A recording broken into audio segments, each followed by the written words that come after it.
So the World Cup is only 6 months away, which doesn't seem like a very long time, but there's still a lot that's happening between now and then.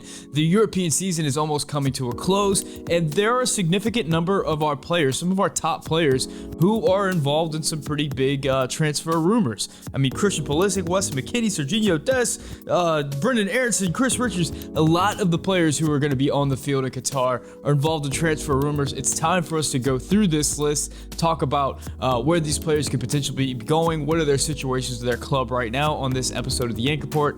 What's up? My name is Sam. This is the Yank Report, the show we talk about the U.S. men's national team. If you're into that, hit the subscribe button, hit the like button, do all that good stuff.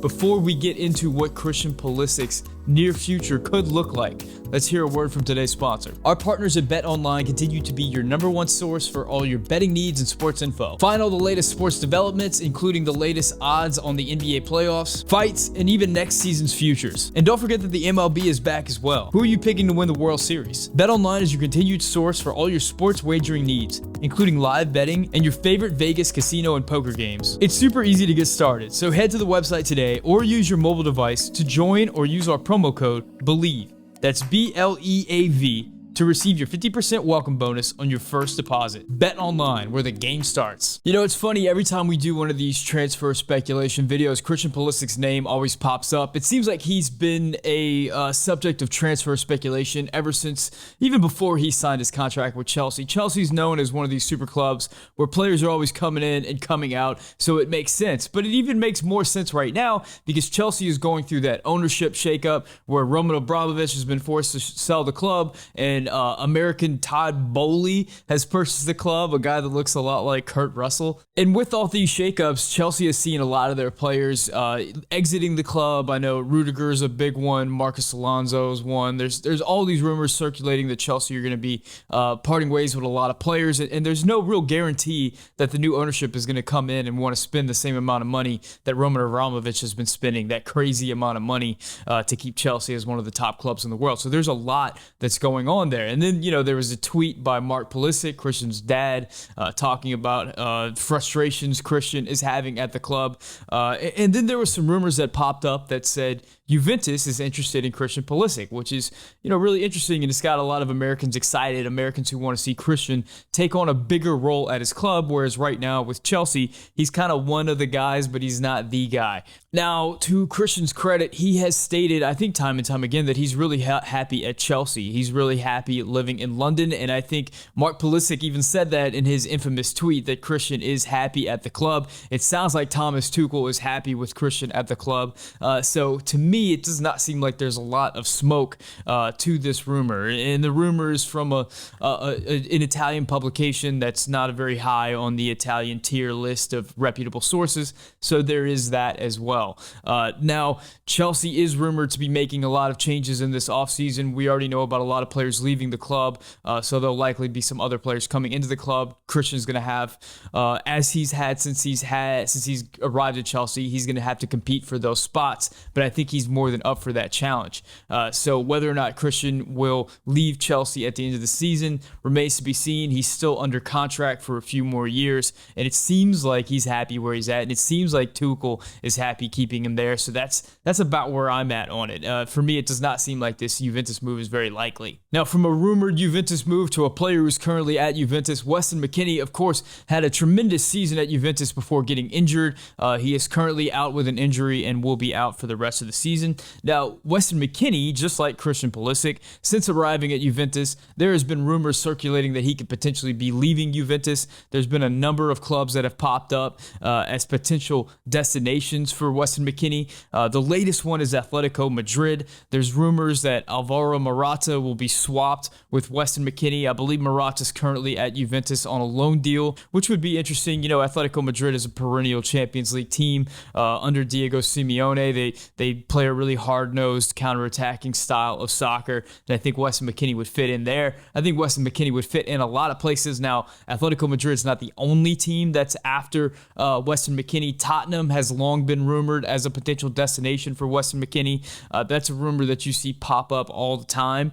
Tottenham would be an interesting destination. I'd love to see Weston McKennie in the Premier League. I'd love for as many of our American players to be in the Premier League as possible. I think it just gives us English speakers a ton of access to all the media and publication and blogs and rumors and just everything that the EPL pumps out, we're able to consume. That being said, I was very happy with Weston McKennie at Juventus this season. They seem like they're happy with Weston, so it'll be interesting to see once again what happens with Weston in the offseason. It seems like he's enjoying his time in Turin.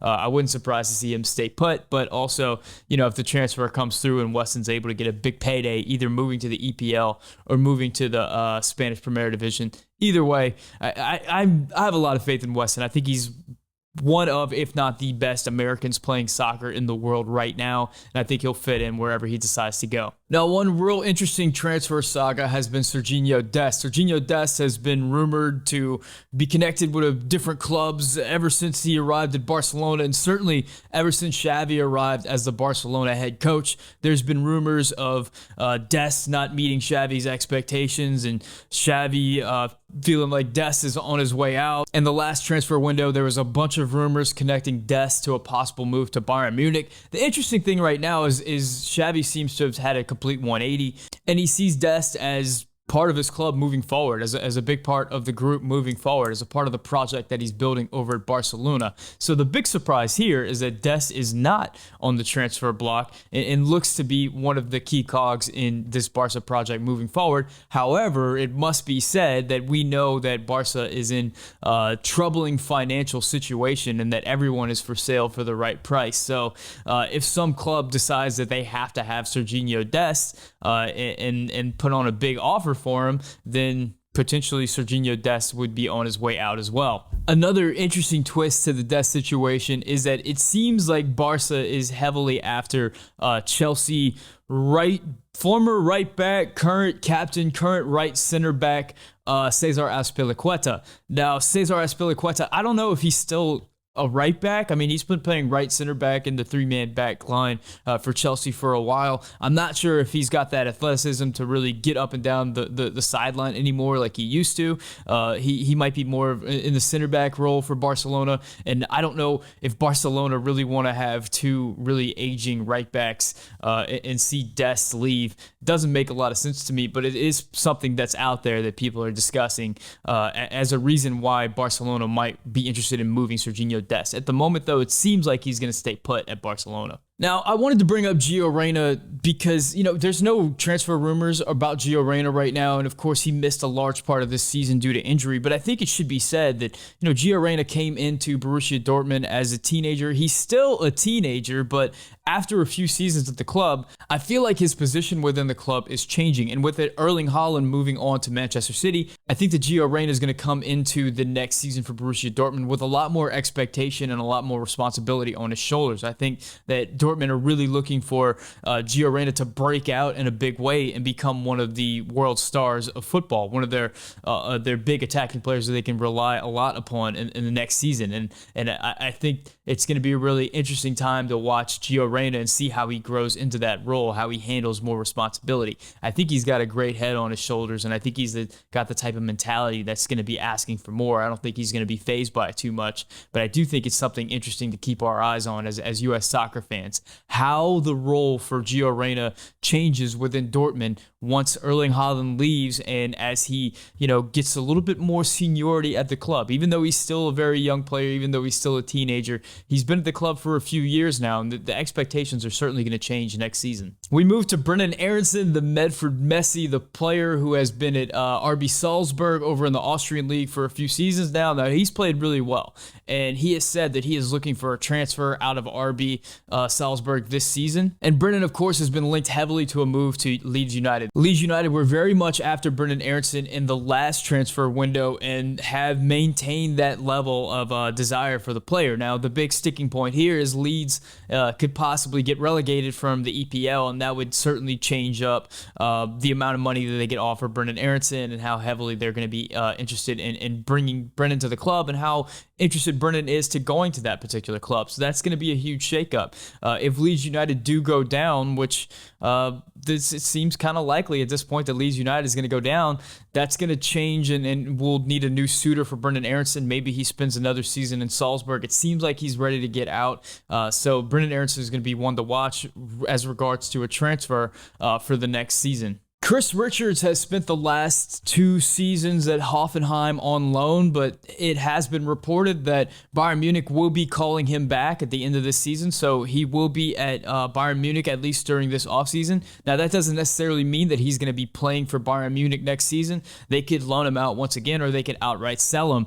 His transfer value has continued to go up during his seasons at Hoffenheim. He's proven himself as a worthy Bundesliga quality center back, so I'm assuming that there's going to be some clubs out there that are interested in obtaining his services for the next season. Maybe he does stay at Bayern Munich. It's still a little bit early to tell for that, and it seems like I don't know if he's at the level of Bayern Munich yet. We'll kind of see how that all plays out. But I do know that with Miles Robinson going down, with Aaron Long going down on an injury, which we don't know the significance of that yet, the amount of pressure on Chris Richards within the context of the U.S. men's national team just continues to go up. We're going to need a lot out of Chris Richards in a few months in Qatar. Potentially our starting center back. We really want him to be off to a good start in the European season. We do not want him sitting the bench wherever it is he ends up. So I think a lot of importance is going to be put on what happens with Chris Richards in the offseason, and this is certainly one to watch. Now, Zach Steffen is currently the backup goalkeeper over at Manchester City. He did have a howler of an outing a few weeks ago, and we really haven't seen much of him since. There's questions about his confidence right now and his ability to play. But anyway, it was reported that Zach Steffen could potentially be looking for a loan move at the end of this season to get some playing time ahead of the World Cup. Also might be a good time to get out of Dodge because the last game he had for Manchester City just wasn't very inspiring for himself, for the coach, or for the fans. So it might be a good time for Zach Steffen to kind of seek greener pastures, at least for a loan stint where he can get back to regular playing time and rediscover some of that form that he had, not too long ago whenever he was the keeper that made the big transfer over to Manchester City. Now, he did sign a pretty long contract extension over for Manchester City, so they do have some faith in him. They do believe him at that club, but with the World Cup looming, I think a loan away from Man City in regular minutes for Zach Steffen would be absolutely tremendous. There isn't yet any rumors linking him to any clubs in particular, outside of him stating that he would potentially be interested in getting a loan move if that was possible. Now, earlier we talked about Chris Richards and sort of the precarious situation at center back for the U.S. men's national team. Let's throw Cameron Carter-Vickers into that mix as well. He's going to be getting his opportunity in this June window to kind of show what he can do. And there might be a little bit more reliance on Cameron Carter-Vickers considering some of the injuries that we've had in the center back pool recently. Now, Cameron Carter-Vickers is still owned by Tottenham, even though he's played for just about every other club in the championship in the last few years. Recently, he has found his home at Celtic. He has been one of the more dominant center backs in the Scottish Premier League, and it looks like Celtic want to retain his services. Now, there are some other clubs in the mix who are interested in Cameron Carter-Vickers. So maybe there are opportunities in the EPL for Cameron Carter-Vickers. Maybe he ends up back at Celtic. Either way, this is definitely one that has a little bit more pressure on it than maybe it did a few months ago, considering the injuries at center back for the U.S. national team and where Cameron Carter-Vickers might end up in the depth chart and potentially punching a ticket to Qatar if things go well for him in June. Elsewhere in the U.S. center back pool, there is the often discussed John Brooks, a player that has been a major point of contention within the U.S. men's national team fan base, really for the entirety of World Cup qualifying. John Brooks, of course, made a massive move over to Wolfsburg for a big sum of money, and he was on high wages. Wolfsburg were upset about what they were getting from him based on what they were paying and opted to not renew his contract at the end of the year. Brooks will be a free agent heading into this season. There's been a lot of rumors about potential destinations for John Brooks. Maybe he will be at another Bundesliga club, potentially on lower wages than he was making at Wolfsburg. There's rumors that he could end up in MLS. I've seen rumors connecting him to Chicago Fire, which is where his his dad, the city that his dad's from.